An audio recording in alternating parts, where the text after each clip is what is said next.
And this is your mind, you are watching you believe you will. तो यार आ गया मैं एक बार फिर लेकर कुछ और नए क्वेश्चंस, और आज भी हम एक्सरसाइज 3.2 को ही कंटिन्यू करेंगे जो कि मैंने पिछले वीडियो में खाली छोड़ दी थी, क्वेश्चन नंबर 17 तक आई थिंक। तो आज हम पकड़ेंगे अगला क्वेश्चन, अगर पकड़ने लायक होगा तो। ओके, तो हालचाल सब ठीक होंगे आपके, आई एम श्योर। बहुत मज़ा आ रही होगी आपको पढ़ने में, और अगर नहीं आ रही है तो that's your problem, you have to create enjoyment with your pain. Okay, तो क्वेश्चन नंबर 17 तक मैंने लगवा दिए थे या फिर मैंने समझा दिए थे, तो आपने प्रैक्टिस की होगी अच्छे से। और अब हम देखेंगे आज क्वेश्चन नंबर 18 एक्सरसाइज 3.2 का ही। बहुत आसान क्वेश्चन है, आसान क्वेश्चन है बहुत। भैया आसान क्वेश्चन है तो क्यों बता रहे हो? मत बताओ, मत बताओ।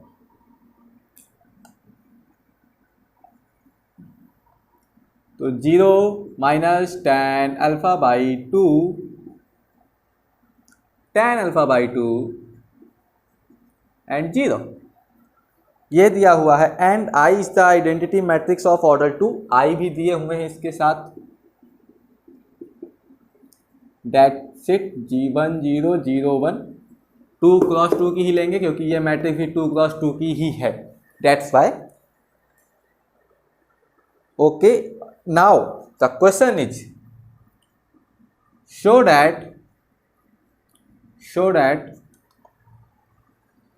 that I plus a equal to I minus a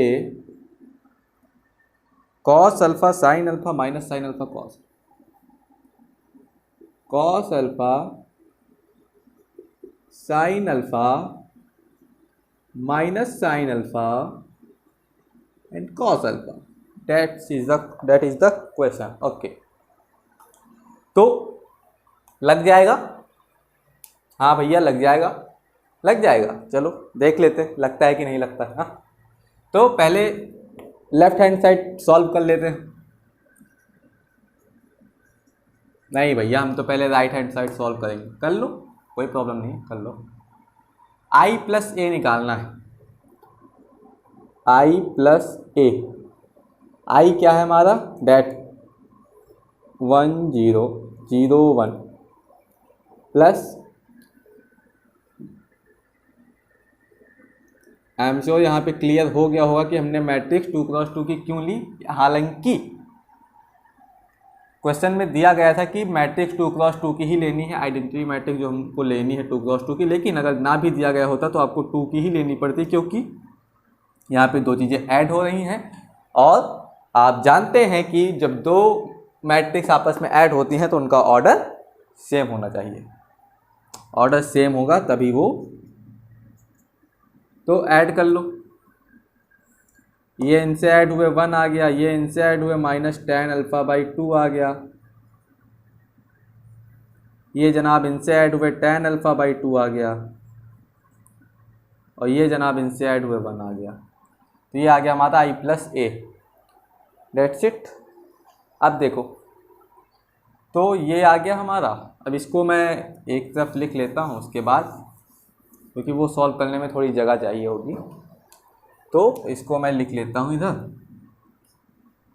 I plus A equal to 1 minus tan alpha by 2 tan alpha by 2 1, ये आएगा हमारा। ठीक है, अब ये सॉल्व करते हैं। पहले आई माइनस ए निकाल लेते हैं, राइट हैंड साइड। आई माइनस ए, आई माइनस ए निकाल लेते हैं पहले। 1 0 0 1 माइनस ये 0 minus tan alpha by 2 tan alpha by 2 0। Minus करेंगे तो 1 minus 0 1, 0 minus minus plus tan alpha by 2, ये minus tan alpha by 2, zero minus ये माइनस का हो गया, ये प्लस का था, ये माइनस इसके पहले लगा तो माइनस का हो गया, वन माइनस जीरो वन ही, तो ये आ गया हमारा। अब क्या करना है, मल्टीप्लिकेशन कराना पड़ेगा हमको, मल्टीप्लिकेशन कराना पड़ेगा। तो आई माइनस ए हम ऐसे ही लिख लेते हैं यहाँ पर, आई माइनस ए, आई माइनस ए की वैल्यू हमको मिल गई 1 tan alpha by 2 minus tan alpha by 2 1, और प्रोडक्ट में ये है cos alpha sine alpha minus sine alpha cos alpha. Okay, that's it. अब देखो देखो देखो देखो देखो ज़रा देखो ये क्या हो रहा है। प्रोडक्ट करेंगे रो इनटू कॉलम, सिखा चुका हूँ। अगर आप वीडियो पर नए हो तो आप जाके मेरे प्रीवियस वीडियो, प्रीवियस लेक्चर या फिर बेसिक्स ऑफ मैट्रिक्स देख सकते हो। तो cos alpha plus tan alpha by 2 into sine alpha, ये आ गया पहला एलिमेंट। दूसरे एलिमेंट में इसका इससे होगा तो माइनस का साइन अल्फ़ा, भाई 1 इंटू माइनस का साइन अल्फ़ा तो माइनस का साइन अल्फ़ा। अब प्लस ये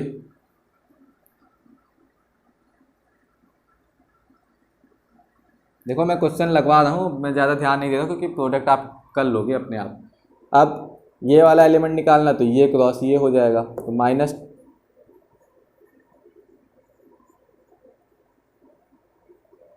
प्लस 1 इंटू साइन अल्फ़ा, ठीक है। अब ये क्रॉस ये होगा तो ये माइनस माइनस माइनस प्लस हो गया, तो ये आ गया tan alpha by 2 into sine alpha, और ये प्लस कॉस अल्फ़ा। ओके, इतना आ गया ना समझ में। अब देखो जरा, tan अल्फ़ा बाई 2 को हम sign alpha by 2 upon cos alpha by 2 लिख सकते हैं। हाँ भैया लिख सकते हैं, तो लिख लेते हैं फिर। तो cos alpha plus sine alpha by 2 upon cos alpha by 2 into sine alpha, ठीक। अब ये एक सेकेंड भैया मैट्रिक्स ही बंद कर दिए आप तो, इतना गुस्सा। अब यहाँ पर भी वही करेंगे, minus sine alpha plus sine alpha by 2 upon cos alpha by 2 into cos alpha. हाँ, अब यहाँ पे भी वही करेंगे, minus sign alpha by 2 upon cos alpha by 2 into cos alpha plus sine alpha. अब यहाँ पर भी वही करेंगे, sign alpha by 2 upon cos alpha by 2 into sine alpha plus cos alpha. ये हो गया। ऊपर का इरेज करता हूँ मैं, ज़्यादा नीचे जाऊँगा नहीं, मुझे झुकना पड़ेगा लिखने के लिए ना, तो मैं ये इरेज करता हूँ।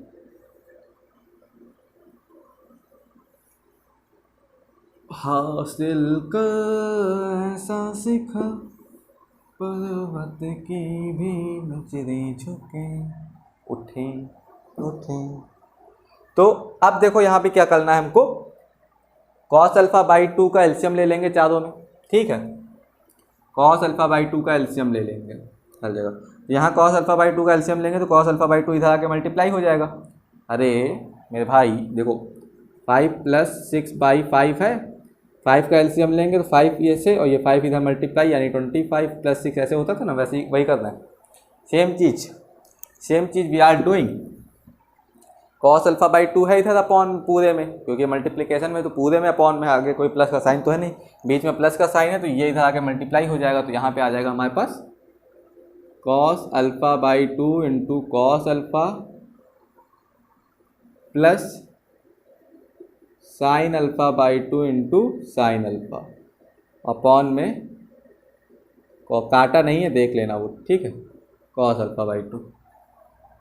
ओके, अब देखो, अब यहाँ पे भी वही करेंगे, तो minus sine alpha into cos alpha by 2, minus sine alpha into cos alpha by 2 plus sine alpha by 2 into cos alpha, sine alpha by 2 into cos alpha और अपॉन में cos alpha by 2।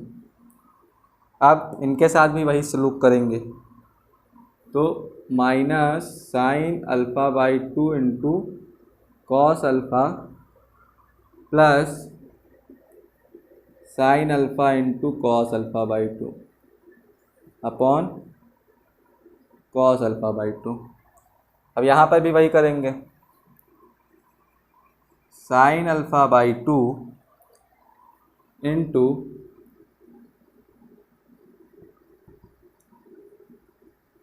Sine alpha plus cos alpha into cos alpha by 2 upon cos alpha by 2। ठीक है, ये आ गया। अब cos alpha by 2 यहाँ पर भी अपॉन में, यहाँ पर भी अपॉन में, यहाँ पर भी अपॉन में, यहाँ पर भी अपॉन में, तो कॉमन ले लेंगे। देखो यार क्या होता है कि देखो, मैं ये क्वेश्चन तो लगा चुका हूँ कई बार, मेरा 12th हो गया तो मैं कई बार लगा चुका हूँ क्वेश्चन, तो मुझे रट गया है। लेकिन पहली बार हो सकता है, जैसे आप देखकर अगर लगाओगे, मैं रिकमेंड नहीं करूँगा कि आप वीडियो देखो उसके बाद क्वेश्चन लगाने जाओ। मैंने कॉन्सेप्ट जो क्लियर किए थे आप उसी के ज़रिए आप क्वेश्चन लगाइए सारे। And if you have any problem then you can come here and check it, but मैं यही रिकमेंड करूँगा क्वेश्चन खुद लगाओ, क्योंकि वहाँ पर आपका दिमाग जो है अपनी इंटेलिजेंस यूज़ करता है। और यार सच बताऊँ कि मैट्रिक्स में यार पेपर में, अगर मतलब पेपर में आपको ये चीज़ नहीं पता होगी कि आपको कौन सा क्या फार्मूला लगाना है, आप यहाँ पर tan अल्फ़ा को क्यों sign alpha by 2 cos alpha by 2 में ही क्यों बदला गया, साइन अल्फ़ा को क्यों नहीं बदला गया, कॉस अल्फ़ा को क्यों नहीं बदला गया, मतलब ऐसी चीज़ें फंसती हैं, बहुत ज़्यादा फंसती हैं पेपर टाइम पे। तो जितना ज़्यादा आप क्वेश्चन लगाओगे उतने ज़्यादा क्वेश्चन आपके रिपीट होंगे, आप रटते हुए चले जाएंगे। मतलब आपका एक यूँ कह लो कि आपकी इंटेलिजेंस बढ़ेगी कि आपको किस टाइम पे कौन सा फार्मूला कहाँ पर यूज़ करना है, तो कैसे यूज़ करना है। तो क्वेश्चन खुद लगाना, और अदरवाइज आप नोट्स की मेरी मदद ले सकते हो या वीडियो भी देख सकते हो। लेकिन वीडियो देख रहे हो, अगर आप बिना ये क्वेश्चन को एक बार भी ट्राई किया अगर आप वीडियो देख रहे हो, तो मैं आपको यही रिकमेंड करूँगा कि आगे से ऐसा मत करना। जो भी क्वेश्चन आपको लगाना हो वो आप पहले खुद ट्राई करना, ना आए तो आना हो। और यूँ समझ लो कि वीडियो देखना या फिर किसी से पूछना, मैथ्स में खास करके, मैथ्स में, क्योंकि मैथ्स में पूछने से कुछ नहीं होता। वीडियो देखना, किसी से पूछना या टीचर से पूछना, वो आपका लास्ट ऑप्शन होना चाहिए। मतलब क्लास टाइम पे पूछ लो पूछना है तो, लेकिन ऐसे क्वेश्चन के लिए एक पर्टिकुलर क्वेश्चन आपका फंस गया है, फंसेगा कब, जब आप लगाओगे और तब फंसा, तब पूछो, कोई प्रॉब्लम नहीं। लेकिन अगर आप बिना मतलब केवल क्वेश्चन को ही देख करके बिना लगाए, हाँ ये तो होगा ही नहीं, मुझसे कैसे हो, तो वो मत करना प्लीज़। अगर आप ऐसे देखो तो आप वीडियो यहीं पे छोड़ दो, आप पहले क्वेश्चन जाके ट्राई करो एक बार। अगर फंस जाए तो आना, और ना फंसे तो हाँ गुड लक। तो आगे देखते हैं। तो 1 बाई कॉस अल्फ़ा बाई 2 भाई ख़त्म हो रहा है, मेरा मार कर ख़त्म हो। 1 by cos alpha by 2 common ले लिया सबसे। अब देखो ये कुछ याद दिला रहा है तुमको, cos A cos B plus sign A sine B. ध्यान से देखो, cos A cos B plus sign A sine B,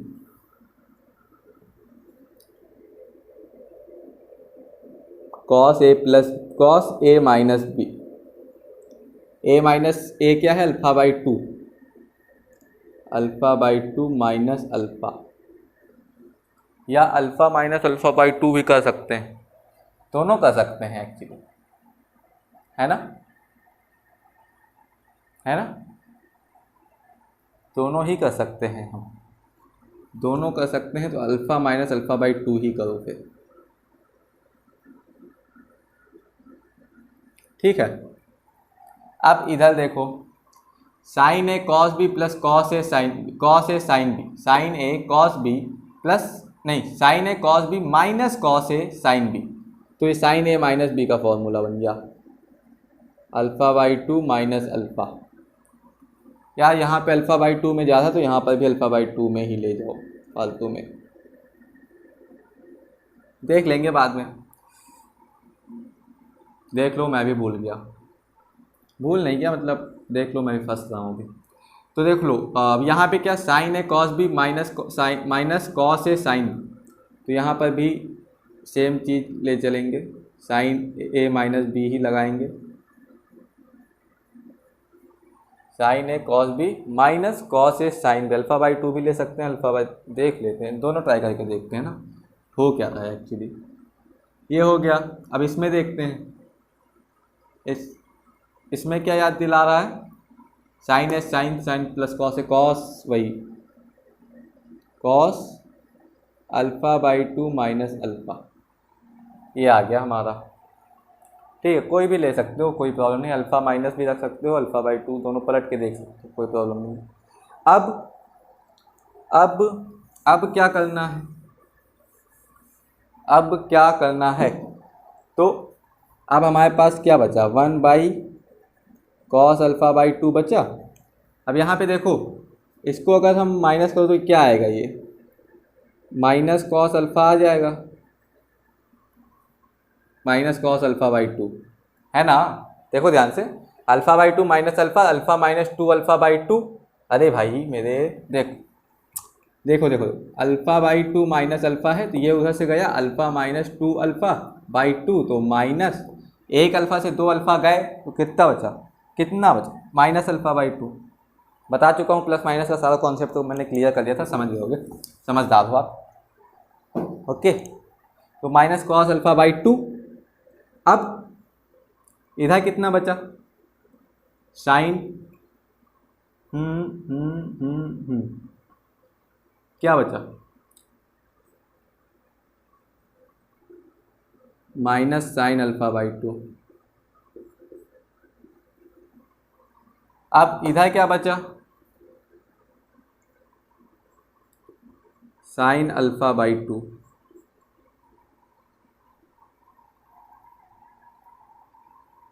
इधर क्या बचा, माइनस कॉस α/2। ठीक है, अब इस कॉस को अंदर लेके चले जाओ, अंदर लेके जाओगे तो ये अपॉन में जाएगा, तो यहाँ पे क्या बचेगा, -1, यहाँ पे क्या बचेगा, माइनस माइनस माइनस का tan α/2, यहाँ पे क्या बचेगा, tan α/2, यहाँ पे क्या बचेगा, -1।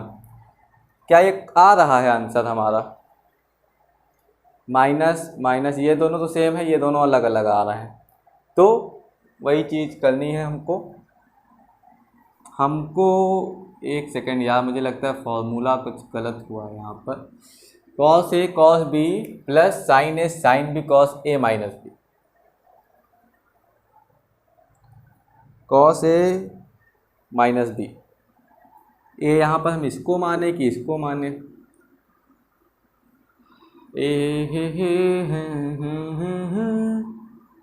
फिलहाल तो यूँ है कि कुछ कर नहीं सकते, यहीं तक देखना पड़ेगा, आगे हम मल नहीं सकते। आंसर, एक सेकंड, एक गलती हो गई यहाँ पर, ये माइनस यहाँ ना आकर के, देखो क्या होता है, अगर साइन माइनस एक्स है तो ये तो माइनस साइन एक्स हो जाता है, लेकिन अगर कॉस माइनस एक्स है तो ये कॉस एक्स ही रहता है, ये माइनस में नहीं आता। ठीक है, ये एक चीज़ ध्यान रखना, इस वजह से गलत हो गया था। तो यहाँ पे माइनस नहीं होगा, न यहाँ माइनस होगा न यहाँ माइनस होगा, क्योंकि ये पहले ऐसे यहाँ पे माइनस लगेगा मेरे भाई। देखो ये ऐसे आएगा, कॉस माइनस α/2, यहाँ पर भी ऐसे माइनस आएगा, लेकिन ये ब्रैकेट खुलेगा तो ये बाहर आएगा, तो ये माइनस का नहीं, ये प्लस का ही रहेगा। ठीक है, वो ट्रिग्नोमेट्री पढ़ाऊँगा तो बता दूँगा। ठीक है, तो आपका आंसर ये आ चुका है, आपका आंसर आ चुका है। यहाँ पर आप कैसे भी ले सकते हो इसको, कोई प्रॉब्लम नहीं है, अल्फ़ा माइनस α/2 भी लेते हो या α/2 माइनस अल्फ़ा भी ले रहे हो, कोई प्रॉब्लम नहीं है, आंसर आपका आ जाएगा चाहे जिसमें। चाहे इसमें ले लो चाहे इसमें ले लो, अल्फ़ा माइनस, इसमें नहीं ले सकते, इसमें देखो इसमें क्या है, sign A cos B minus cos A sine B, तो साइन ए माइनस बी ही लगेगा यहाँ पर। एक सेकंड, इसमें भी नहीं पता चल रहा हमको, sign A cos B minus cos A sine B, ठीक है, हाँ ठीक है, इसमें तो आप वही आपको alpha by two minus alpha ही लेना पड़ेगा, बाकी इन तीनों में आप ले सकते हो कुछ भी, sign A cos B minus cos A sine B, नहीं इसमें भी नहीं, इसमें भी ऐसे ही लेना पड़ेगा, इन दोनों में आप कुछ भी ले सकते हो, ठीक है, इन दोनों में आप कुछ भी ले सकते हो क्योंकि दोनों पॉजिटिव हैं, तो किसको निगेटिव लेना है आपके ऊपर है, आप जैसे भी ले लो, इसमें भी दोनों पॉजिटिव तो इसमें भी कैसे लेना आपके ऊपर है। इसमें नहीं ले सकते, इसमें क्यों नहीं ले सकते, क्योंकि साइन ए, ये देखो ये वाला जो ये ए है ये पॉजिटिव में, यहाँ पे कौन सा पॉजिटिव में, अल्फ़ा, तो यानी ये हमारा बी उल्टा हो जाएगा, तो that's why alpha by two minus alpha. यहाँ पर या तो हम इसको चेंज ही कर दें या पड़ा रहने दो, मैं समझा दे रहा हूँ, ले alpha minus alpha by to भी रखो, कोई प्रॉब्लम नहीं है, आप रख सकते हो, ठीक है। बाकी आपका आंसर आ गया, प्रूफ हो गया, ये आया था आई प्लस ए, ये आ गई हमारी आई माइनस ए इंटू ये, तो आंसर आपका हमने आपको दिखा दिया। अब चलते हैं अगले क्वेश्चन पर जल्दी से, और तब तक के लिए भैया गाना सुना दो। अरे अरे यार, सिंगर नहीं हूँ मैं, सिंगर हूँ बाथरूम सिंगर नहीं, क्लासरूम सिंगर हूँ बाथरूम सिंगर तो बहुत देखे होंगे, क्लासरूम सिंगर भी देख लो। 19, 20, 21, 22 4 क्वेश्चन बाकी है, और 19 क्वेश्चन, ये क्वेश्चन है दमदार या फिर असलदार। असल में देखो यहाँ पे क्वेश्चन लिखूंगा तो रात हो जाएगी मुझे, क्वेश्चन नहीं लिखूंगा, आप बुक में देख लेना क्वेश्चन क्या है, मैं ऐसे बताऊंगा, देखो पढ़ के। ए ट्रस्ट फंड हैज़ ₹30,000, तो मेन चीज़ जो हमको मिल गई वो है ₹30,000, ठीक है। डेटा लिख लेता हूँ, that must be invested in 2 different types of bonds, the first bond page 5% interest per year and second bond page 7% interest per year. यानी कि बोल क्या रहा है कि, पूरा क्वेश्चन पढ़ लूँ एक बार, देखो एक ट्रस्ट फंड है जिसके पास 30,000 यानी कि 30,000 रुपीज़ हैं। अब बोल रहा है कि it must be invested in 2 different types of bonds, the first bond, तो इस 30,000 रुपीज़ को 2 अलग अलग बॉन्ड में हमको इन्वेस्ट करना है।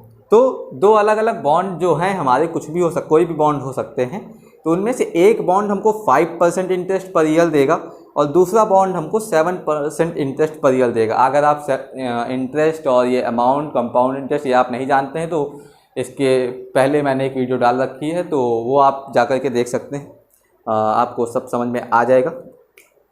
और यूजिंग, तो अब आगे क्या बोल रहा है कि using matrix multiplication determine how to divide ₹30,000 among the 2 types of bonds if the trust fund must obtain an annual total interest of rupees. देखो 2 क्वेश्चन है यहाँ पे 19 का, एक में बोल रहा है कि आपको ₹1800 मिलता है, दूसरे में बोल रहा है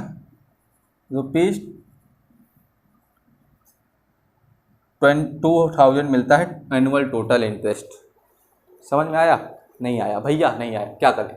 देखो क्वेश्चन क्या कह रहा है कि एक ट्रस्ट बॉन्ड, इसको ऐसे समझो, एक ट्रस्ट फंड क्या, यूँ मान लो, अपने स्टाइल में चलते हैं, बाबूजी हैं, बाबूजी के पास 30,000 रुपये पड़े हुए हैं, ठीक है। अब बाबूजी को 2 अलग अलग जगह ये देने हैं, थोड़े रुपए ये राज को देंगे, थोड़े सिमरन को देंगे। अब क्योंकि राज जो है, राज क्या कहता है बाबूजी से कि बाबूजी जो इसको जितना भी रुपए देंगे, इस 30,000 में से जितना भी रुपए इसको देंगे उसको 5% इंटरेस्ट पर देंगे, और सिमरन को जितना देंगे वो 7% इंटरेस्ट पर देंगे, ठीक है। मतलब कि राज इंटरेस्ट कम दे रहा है, सिमरन इंटरेस्ट ज़्यादा दे रही है। देखो इंटरेस्ट वाली जो बात है ये मैं अगर शुरू करूँगा तो लंबी हो जाएगी, आप पिछला वीडियो जा कर के देख लो, फिर आप ये देखना, समझ में आ जाएगा आपको बिल्कुल अच्छे से। 5% इंटरेस्ट दे रही है, मतलब कि पर ईयर मतलब कि अगर राज एक साल बाद बाबूजी ने मान लो 30,000 में से 15,000 दिए राज को, तो अगर एक साल बाद राज वापस करता है तो राज को कितने वापस करने होंगे? 5% के हिसाब से 5/100, जहाँ भी परसेंट 5/100, ये कैंसिल, 5 5 25, 5 5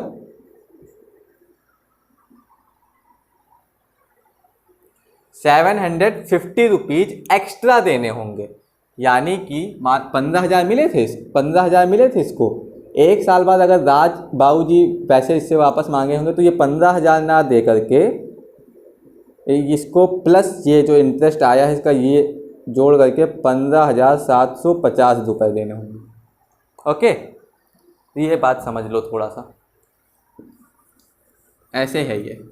तो अब यही बात ये कर रहे हैं, कह रहे हैं कि 30,000 बाबूजी ने राज को 5% इंटरेस्ट पे कुछ अमाउंट दिया जिसको हम x मान लेते हैं, और बाबूजी ने सिमरन को भी y दिया।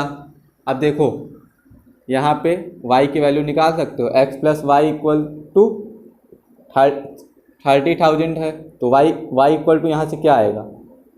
30,000 - x, ये y की वैल्यू आ गई। तो y की वैल्यू हम अलग अलग मान रहे हैं, वैसे तो हम यहाँ पे y की जगह पे, क्योंकि देखो मान लो 30,000 में से कुछ इसको दिया, अब सिमरन को कितना देंगे? जितना बचा होगा, क्योंकि पूरे पैसे देने हैं इनको, बचाना कुछ भी नहीं, जा रहे हैं दुनिया छोड़ करके, पूरी वसीयत इन दोनों में बांटनी है अलग अलग।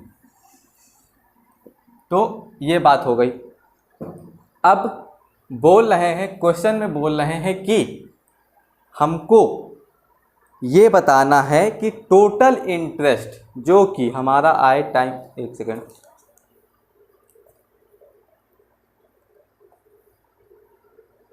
हाँ, हमें ये पूछ रहे हैं कि हम ये x की वैल्यू यानी बाबूजी रुपए कैसे बांटे इन दोनों के बीच में, कि उनको जो एनुअल टोटल इंटरेस्ट मिले, टोटल इंटरेस्ट मिले वो 1800 के बराबर, 1800 मिले। पहला क्वेश्चन में 1800 है, दूसरे क्वेश्चन में 2000। तो अगर नॉर्मल देखो, बिना जैसे क्वेश्चन में लिखा हुआ है कि वैसे तो हमको मैट्रिक्स मेथड से करना है इसको, लेकिन एक सेकंड को मान लो कि मैट्रिक्स आपको नहीं आती, एक सिंपल तरीके से इसको लगा के देखते हैं पहले। सिंपल तरीके से कैसे लगेगा? देखो, एनुअल टोटल इंटरेस्ट का मतलब क्या, कि राज का इंटरेस्ट जो भी आया और सिमरन का इंटरेस्ट जो भी आया, इन दोनों को ऐड करके जो इंटरेस्ट आएगा वो टोटल 1800 होगा। तो हमको आंसर तो पता है 1800। अब मान लिया हमने कि बाबूजी ने राज को x अमाउंट दिया था, x इंटू और x 5/100। अब राज वापस कर रहा है बाबूजी को, तो कैसे वापस करेगा? जितना भी अमाउंट उसको मिला है उसका 5% जोड़ करके, तो x इंटू 5/100 ये आया, और प्लस सिमरन कितना वापस कर रही है? y इंटू 7/100 ये वापस कर रही है। अब देखो यहाँ पर एक काम और, अब ये क्या आ गया? 5x/100 plus 7/100 equal 1800। एलसीएम लिया, 5x प्लस 7y, ये मल्टीप्लाई हुआ, कितना आ गया? मल्टीप्लाई होगा ये, अपॉन में एलसीएम ले तो 100 उधर जाके मल्टीप्लाई हो जाएगा, ये इतना आ गया। अब y की जगह पर y की वैल्यू निकाली थी हमने, y की वैल्यू क्या निकाली थी? 30,000 माइनस x निकाली थी, y की वैल्यू रख दो यहाँ पर। तो 5x प्लस 7 30,000, वैसे तो ऐसे कोई ये जानने का आपको कोई मतलब है नहीं, क्योंकि ऐसे आपको क्वेश्चन लगाना नहीं है, लेकिन फिर भी आपको क्लैरिफिकेशन मिलेगी कैसे लगेगा क्वेश्चन मैट्रिक्स में। सेम मैथड पूरा यही लगेगा, केवल ये एक साइन जुड़ जाता है कि हाँ मैट्रिक्स मेथड से कर रहे हैं, करेंगे हम सारा यही काम। अब देखो इसमें कर लेते हैं, 5x प्लस 7 इंटू ये कितना हुआ? 1 2 3 4 21 माइनस 7x ये आ गया, अब 5x minus 7x minus 2x equal to 1,80,000 minus 2,10,000। अब ये माइनस करेंगे, देखो ये माइनस 2x, इसको माइनस करेंगे कितना होगा, माइनस का 3,000, हाँ माइनस का 3,000, 3 की 30,000, 3 एक सेकेंड,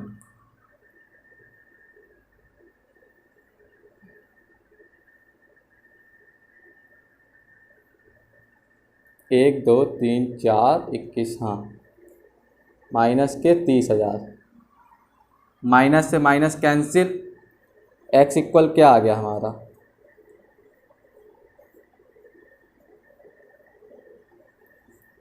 बाई 2 कैंसिल हुआ, x इक्वल टू 15,000,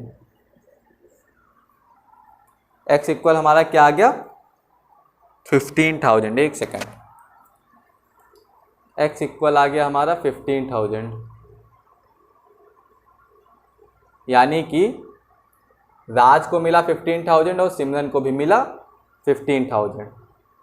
अब अगर आपको देखना ही है तो यहाँ पे x के अमाउंट यहाँ रख के देख लो, y का अमाउंट वहाँ रख के देख लो, अगर 1800 आ जाता है तो आंसर आपका सही है, अदरवाइज आपने गलती की है। देख लेते हैं एक बार करके, ये 15,000 है, 30,000 है तो 15,000 ही है, तो y की वैल्यू भी 15,000 ही होगी, तो 15,000 इंटू 5/100 प्लस 15,000 इंटू 7/100, 1800 लाना है हमको, ये कैंसिल, ये कैंसिल, हाथ में पेंसिल, 50 5,021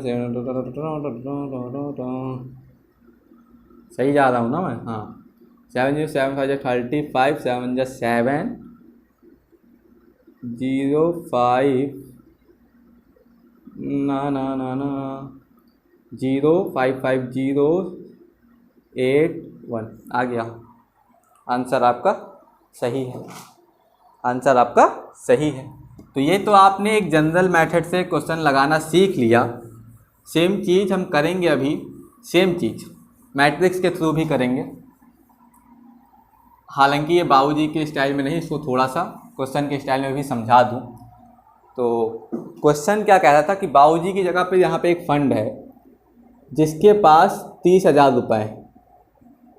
अब इन 30,000 को वो दो अलग अलग जगह इन्वेस्ट करता है, जहाँ से उसको एक जगह से 5% इंटरेस्ट मिलता है, दूसरी जगह से 7% इंटरेस्ट मिलता है। अब बोल रहे हैं कि मैट्रिक्स मल्टीप्लिकेशन का यूज करके आपको ये पैसे जो हैं ऐसे बांटने हैं कि आपको जो इंटरेस्ट, एनुअल इंटरेस्ट मिले वो 1800 का हो।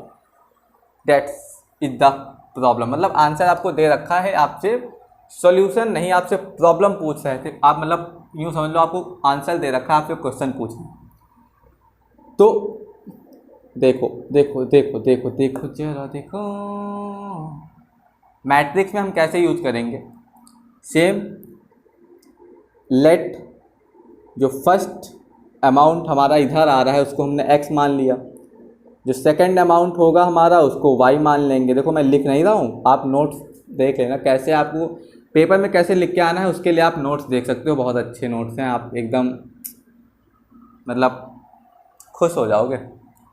तो इसको x मान लिया, इसको y मान लिया, x से हमको कितना मिल रहा है 5% का इंटरेस्ट, y से हमको कितना मिल रहा है 7% का इंटरेस्ट। तो अब सुनो सुनो सुनो, पहला अमाउंट हमने माना x का, x आया है इधर, दूसरा अमाउंट इधर क्या आएगा 30,000 माइनस एक्स, या y भी मान सकते हो, लेकिन 30,000 माइनस एक्स ही मान, बार बार नहीं करना पड़ेगा। तो इसकी एक मैट्रिक्स बना लेते हैं, x 30,000 माइनस एक्स, ठीक है। अब जो इंटरेस्ट हमको मिल रहा है उसकी एक मैट्रिक्स बना लेंगे, 5x बाई 100, यूँ कर लो x इंटू 5/100, मतलब कि 5x बाई 100 और नीचे 7x बाई 100, और इक्वल में क्या आना चाहिए आपके पास 1800। अब the biggest question you have that is, भैया आपने इसको ऐसे क्यों लिखा और आपने इसको ऐसे क्यों लिखा। तो भाई मेरे देखो, ये मैट्रिक्स ये तो हमको पता ही था, इक्वल में ये आना है। इसका ऑर्डर क्या है, 1 क्रॉस 1। अब हम देख रहे हैं कि हमारी दोनों जगह पे एक ये अमाउंट, ये भी 2 हैं, ये भी 2 क्वांटिटी हैं, यानी 2 हमको मैट्रिक्स बनानी पड़ेंगी। अब देखो इसका ऑर्डर क्या है, 2 क्रॉस 1 है ना, 1 क्रॉस 2 है, और इसका ऑर्डर क्या है, 2 क्रॉस 1 है। तो मल्टीप्लिकेशन की जो कंडीशन होती है वो क्या होती है कि इसके कॉलम इसके रो के इक्वल हों, तो तभी मल्टीप्लिकेशन हम कर सकते हैं। तो दोनों हम सेम कर ही नहीं सकते। मान लो मैंने इसको ऐसे ले लिया होता, x 30,000 माइनस x, और इसको ऐसे 5x बाई 100, 7x बाई 100 ऐसे। तो ये मल्टीप्लिकेशन मतलब ऑर्डर एक तो मल्टीप्लाई ही ना होता, ये 1 क्रॉस 2 की, ये भी 1 क्रॉस 2 की, तो ये 2 ये 1 टटक कैंसिल हो जाता, तो ये होता ही ना। लेकिन भैया अच्छा चलो एक कंडीशन और ले लो, आप इसको ऐसे बनाओ, x 30,000 माइनस x, और इसको ऐसे बना दो। अब तो मल्टीप्लाई हो जाएगा। ऐसे क्यों नहीं किया आपने, हाँ ऐसे मल्टीप्लाई तो हो जाएगा। इसका ऑर्डर क्या है, 2 क्रॉस 1, इसका ऑर्डर क्या है, 1 क्रॉस 2। ठीक है, 2 एक कॉलम 2, तो मल्टीप्लाई तो हो जाएगा बेसिकली, क्योंकि यहाँ पे 1 है, यहाँ पे 1 है, ये दोनों आपस में मल्टीप्लाई तो हो जाएंगे। लेकिन नई मैट्रिक्स हमारी किस ऑर्डर की बनेगी, 2 क्रॉस 2 की, और हमको चाहिए किस ऑर्डर की, 1 क्रॉस 1 की। तो यहाँ पे फंसता मामला। तो जब भी हम करते हैं तो पहले रोज की बनाते हैं, उसके बाद कॉलम की एक मैट्रिक्स बनाते हैं। ठीक है, ऐसे ही क्वेश्चंस में जब भी हम सॉल्व करेंगे तो ऐसे ही सॉल्व करेंगे, तो इस बात का ख्याल रखना। That's it. बाकी सॉल्व तो आप कर ही लोगे, देखो वही करेंगे, इसका इससे इंटू प्लस इसका इससे इंटू इक्वल टू वो, सॉल्व तो आप कर ही लोगे। जैसे अभी इसके पहले क्या ये आंसर आ जाएगा आपका। बाकी तो मैंने पहले बताया था वैसे ही करेंगे सब, तो बताने की मुझे ज़रूरत है नहीं, आप खुद ही समझदार हो। और इसी तरह दूसरे क्वेश्चन में बस वहाँ पे 2000 रख देना है 1800 की जगह, आंसर बदल जाएगा, बस काम खत्म। और बाकी पूरा क्वेश्चन इसी तरह हो जाएगा। तो 19 क्वेश्चन भी आपका लग चुका है, या फिर नहीं लगाया मैंने, लेकिन आप लगा लोगे। I believe you and you have to believe me and yourself also. Now comes to the question number 20। इसका भी बता दूंगा मैं, केवल कॉन्सेप्ट लगाऊंगा नहीं, क्योंकि यार मज़ा नहीं आती मुझे मैट्रिक्स लगाने, सच बताऊं मैं, मुझे मैट्रिक्स में मज़ा नहीं आता। तो 20 डिटरमिनेंट में मज़ा आती। तो देखो जो हमारा 20वां क्वेश्चन है वो है, the book shop of a particular school has 10 dozen chemistry की 10 डजन मतलब दर्जन बुक्स हैं। दर्जन, एक दर्जन में कितने केले मिलते हैं, 12। याद रख लो, एक दर्जन इक्वल टू 12 होता है। फिजिक्स की बुक है 8 डजन,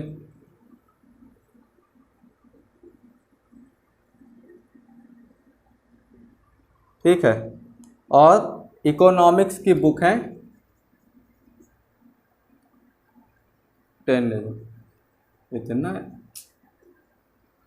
इतने जालिम लोग हैं ये, देखो मैथ की बुक ही नहीं बेच रहे, वाह रखते हैं।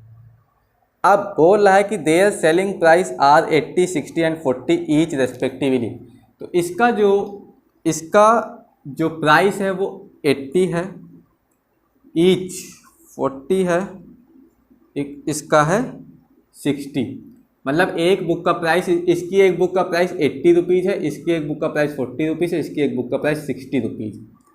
अब find the total amount the book shop will receive from selling all the books using matrix algebra. Okay, तो अब ये बोल रहा है कि जितनी भी बुक उसने बेची हैं उनका टोटल अमाउंट हमको निकालना है। तो टोटल अमाउंट हमारा कैसे निकलेगा, ये इस पूरे का प्राइस निकाल लो, प्लस इस पूरे का प्राइस निकाल लो, प्लस इस पूरे का प्राइस निकाल लो। देखो मैट्रिक्स में यार क्या होता है कि आपको अपने हिसाब से क्वेश्चन सॉल्व कर लेना रहता है, आपको केवल प्रोसीजर यहाँ पे छापना होता है। अगर आप माइंड में सॉल्व नहीं कर पाए ना तो यहाँ आप फंस जाओगे इस तरह के क्वेश्चन में, जो कि डेटा दे रहते हैं आपको, सीधे मैट्रिक्स पूछते नहीं प्लस करने को या मल्टीप्लिकेशन करने को, वैसे क्वेश्चन आते भी नहीं पेपर में क्योंकि बड़े आसान से रहते हैं वो। लेकिन ये क्वेश्चन आपका आज हो सकता है कि 6 नंबर या 4 नंबर में पूछ लिया जाए, आ सकता है, आता है मैट्रिक्स से या डिटरमिनेंट से। एक क्वेश्चन पक्का है 6 नंबर में तो 100% है, कोई नहीं रोक सकता उसमें। तो यहाँ पर आपकी क्रिएटिविटी और आपके लॉजिक ही काम आते हैं। तो बहुत अच्छी चीज़ है मैट्रिक्स। उस हिसाब से अगर आपको अपना माइंड डेवलप करना है तो आप रोज़ मैट्रिक्स लगाया करो और ऐसे ऐसे क्वेश्चन उठाया करो, क्योंकि इसमें देखो, इसमें आप अगर आप पकड़ पा रहे हो वो चीज़ जो मैंने पकड़ ली है तो आप देख पाओगे कि क्वेश्चन आपका सॉल्व हो चुका है। करना क्या है, बेसिकली 10 डजन है, इसको पहले एक बुक निकालो। 10 डजन मतलब कितनी बुक, 10 × 12 यानी कि इक्वल टू 120 बुक्स हैं केमिस्ट्री की। 8 डजन 8 × 12 96 बुक हैं फिजिक्स की। इकोनॉमिक्स 10 × 12 120 बुक हैं इकोनॉमिक्स की। इसका प्राइस 80 है, इसका 40 है, इसका 60 है। बिना मैट्रिक्स के लगा दूँ, देखो साफ साफ। अब देखो 120 बुक है, 80 प्राइस है हर बुक का, तो टोटल प्राइस केमिस्ट्री का कैसे निकलेगा, मल्टीप्लिकेशन कर दो। 120 × 80 प्लस 96 × 40 फिजिक्स का निकाल लो, प्लस 120 × 60 इकोनॉमिक्स का भी निकाल लो, इक्वल टू आ जाएगा आंसर आपका। ये कितना हुआ, 0 0 12 8 जा 96, 12 8 जा 96 प्लस 0 4 6 जा 24, 4 9 जा 38, 36 प्लस 2 38 प्लस 0 0 12 6 जा 72, कितना आया, 0 4 16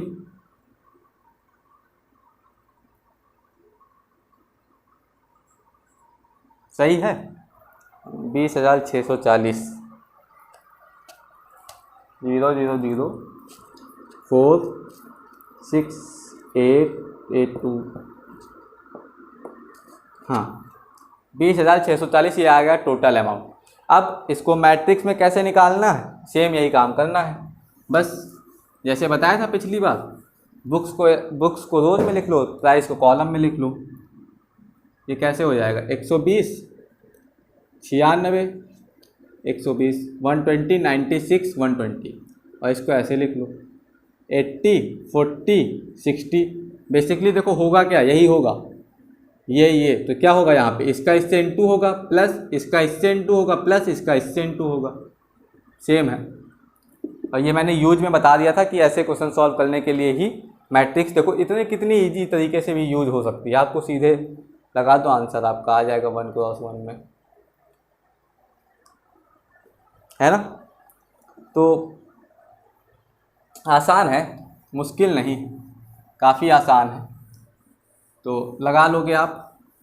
कॉन्सेप्ट को पकड़ो, लॉजिक समझो, लॉजिक, क्योंकि डेटा कुछ भी दे सकते हैं, तो मेरा क्वेश्चन लगाने से कोई फ़ायदा है नहीं। इसीलिए मैं आपको केवल वो बता रहा हूँ, आपको बस केवल वैल्यू रखनी है। मैं आपको लॉजिक दे रहा हूँ कि लॉजिक आपको लगाओ कि कैसे ये क्वेश्चन। अब देखो एक क्वेश्चन है, मुझे बुक उठानी पड़ेगी आई थिंक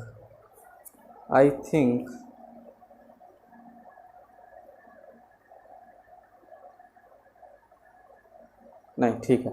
देखो सुनो, एक 21 और 22 ये दोनों क्वेश्चन लगेंगे, लेकिन उसके पहले एक कंडीशन दे रखी है कि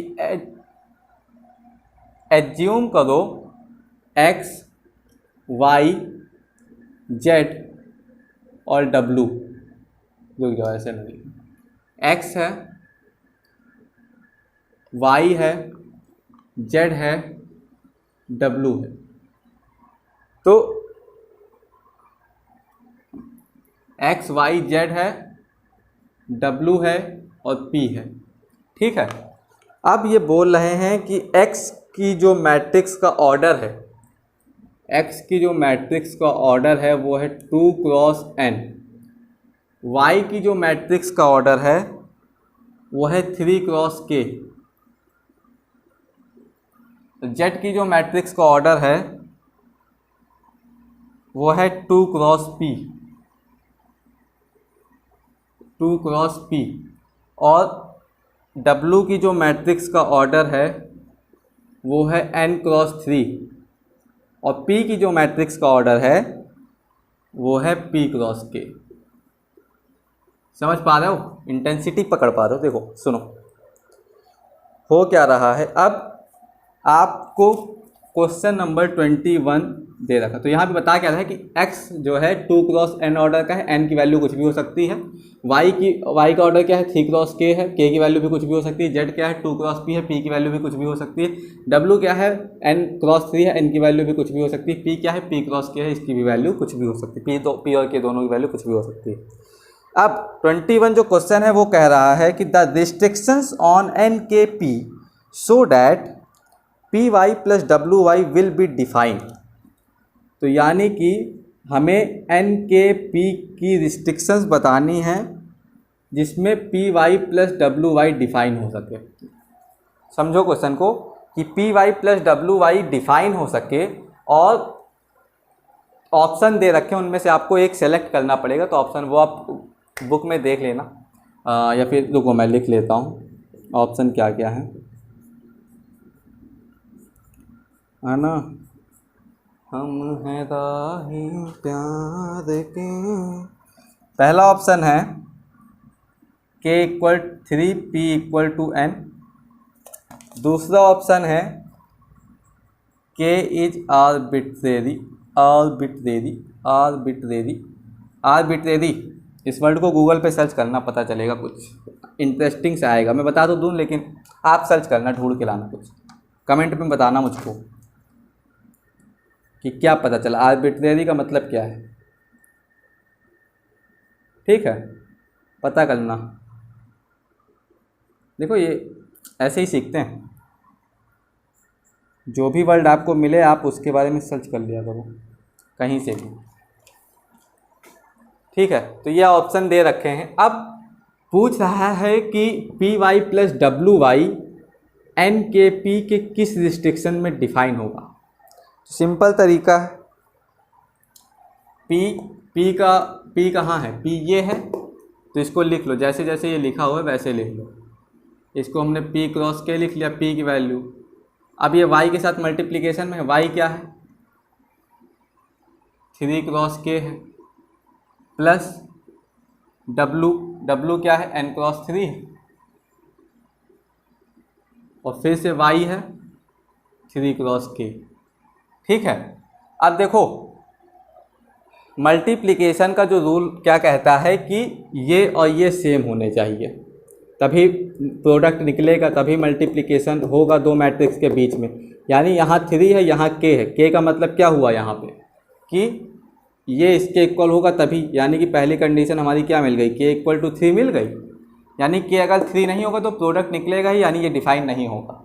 समझ पा रहे हो, मतलब हमें बताना है कि ये इसकी वैल्यू डिफाइन, मतलब इसकी वैल्यू निकल आए। ऐसी कौन सी कंडीशन होंगी जब इसकी वैल्यू निकल आएगी। इस केस में, अगर इस केस में कुछ हो रहा है, तो इस केस में हम देख रहे हैं कि यहाँ 3 है, और इन दोनों के बीच में प्रोडक्ट तभी होगा जब ये और ये इक्वल होंगे आपस में। अब k की वैल्यू तो हमको पता नहीं है, k की वैल्यू पता होती तो हम देख लेते, मैनेज कर लेते, लेकिन अब k की वैल्यू पता ही नहीं, तो k इक्वल टू 3 होगा तभी प्रोडक्ट निकलेगा। तो पहली कंडीशन क्या आ गई हमारे पास, k इक्वल 3 होना चाहिए तब ये होगा। आगे देख लेते हैं, रुक जाओ। तो k इक्वल टू 3, ये एक हमारी पहली कंडीशन हमने मान ली। ठीक है, अब इन दोनों का प्रोडक्ट होगा तो नई मैट्रिक्स किसकी निकलेगी, p क्रॉस k की निकलेगी। ये और ये क्या तो कैंसिल हो गया, p क्रॉस k बचा, प्लस अब देखो w इंटू वाई, यहाँ पे क्या है n इंटू 3, 3 इंटू k। समझ पा रहे हो, n इंटू 3, 3 इंटू k, तो 3 इंटू 3, ये भी 3, ये भी 3, यानी प्रोडक्ट तो हो ही जाएगा। और नई मैट्रिक्स किस ऑर्डर की आएगी, n क्रॉस k की आएगी, n क्रॉस k की ही तो आएगी। अब एडिशन रूल में क्या बताया था कि दो मैट्रिक्स तभी ऐड होती हैं या सब्ट्रैक्ट होती हैं जब दोनों के ऑर्डर्स बिल्कुल सेम होते हैं। इसका मतलब ये k है ये के है वो तो सेम है, लेकिन यहाँ P है यहाँ N है, यानी कि P इक्वल N भी होना चाहिए, P इक्वल N भी होना चाहिए। तो एक ये कंडीशन मिली, एक ये कंडीशन मिली, ये दोनों अगर इक्वल होंगे तो हमारी नई मैट्रिक्स डिफाइन होगी। तो ऐसा कोई ऑप्शन है K इक्वल 3 और P इक्वल N, पहला ही ऑप्शन है, तो ये सही हमारा हो गया, आंसर ख़त्म, नीचे तक आपको जाने की ज़रूरत ही नहीं। अब 22वां क्वेश्चन देख लेते हैं, देख लूँ या खुद लगा लोगे? बता तो भैया, छोटा सा होगा ना। नहीं बताऊँगा यार, जाओ खुद लगाओ, खुद लगाओ, मैं नहीं बताऊँगा। चलो अच्छा, देख लेते हैं, देख लेता हूँ कैसा है। अच्छा क्वेश्चन है 22वां, कह रहा है इफ़ कंडीशन लगी है n equal to P, then order बताओ, ऑर्डर ऑफ मैट्रिक्स, क्या मैट्रिक्स है? 7x minus 5z। इस मैट्रिक्स का ऑर्डर बताना है अगर n इक्वल टू P है।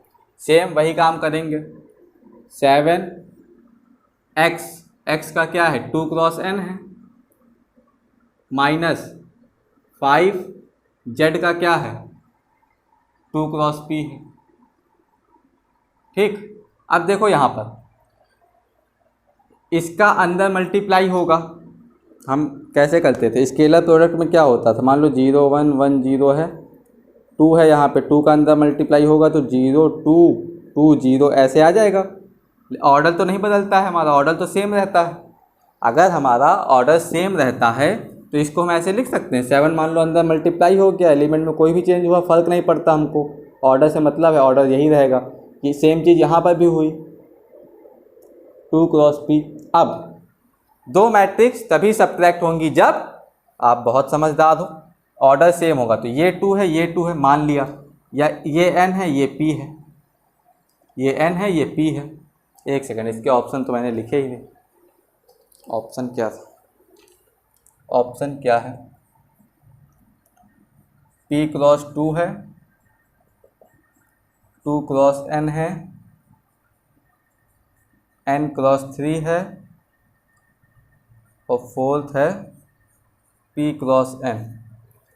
ठीक है, तो हमको ऑर्डर बताना है। तो ऑर्डर, अब देखो 2 क्रॉस n 2 क्रॉस p, तो इसका ऑर्डर क्या हो सकता है, n और p आपस में इक्वल, तो क्या लिख सकते हैं 2 क्रॉस n भी आ सकता है या 2 क्रॉस p, वैसे तो दोनों सेम ही है, p और n इक्वल ही है, ये भी हो सकता है ये भी हो सकता है, यानी ये भी आंसर सही हो सकता है ये भी सही हो सकता है। ऑप्शन चेक कर लो, p क्रॉस 2 ना, p 2 क्रॉस p उल्टा होगा, ऑर्डर बदलेगा काम ख़त्म, तो ये तो कैंसिल। 2 क्रॉस n हाँ ये तो हो सकता है, n क्रॉस 3 ये भी नहीं हो सकता, p क्रॉस n ये भी नहीं हो सकता, अगर 2 क्रॉस p कहीं दिए होते तो वो भी सही होता। ठीक है, तो ये दोनों ऑर्डर में से कोई भी सही होगा। तो ये आपकी एक्सरसाइज 3.2 पूरी तरीके से ख़त्म हो चुकी है, और अब हम आगे पढ़ेंगे एक्सरसाइज 3.3 जो कि काफ़ी इम्पॉर्टेंट है, और transpose, symmetric matrix, skew symmetric matrix, concept तो मैंने सारे समझा दिए हैं दोनों के उनके, लेकिन क्वेश्चन प्रैक्टिस करना खुद मेरे अगले वीडियो आने से पहले ही आप कर लेना, और आपको अगले ही दिन मतलब कल ही वीडियो आपको मिल जाएगा, डोंट वरी, मैं हूँ ना। तो एक्सरसाइज ये अब ख़त्म हो गई है 3.2, अब हम आएंगे एक्सरसाइज 3.3 में, उसके बाद कुछ इंपॉर्टेंट क्वेश्चन, और चलती रहेगी ये सीरीज़। तो एंजॉय करो और सीखते रहो, और मेरी आत्मा तुझे हर पल सताएगी, मैथ से ये कहते रहो। तो चलते हैं और फिर मिलेंगे, तो तब तक के लिए goodbye, take care, bye bye, good night.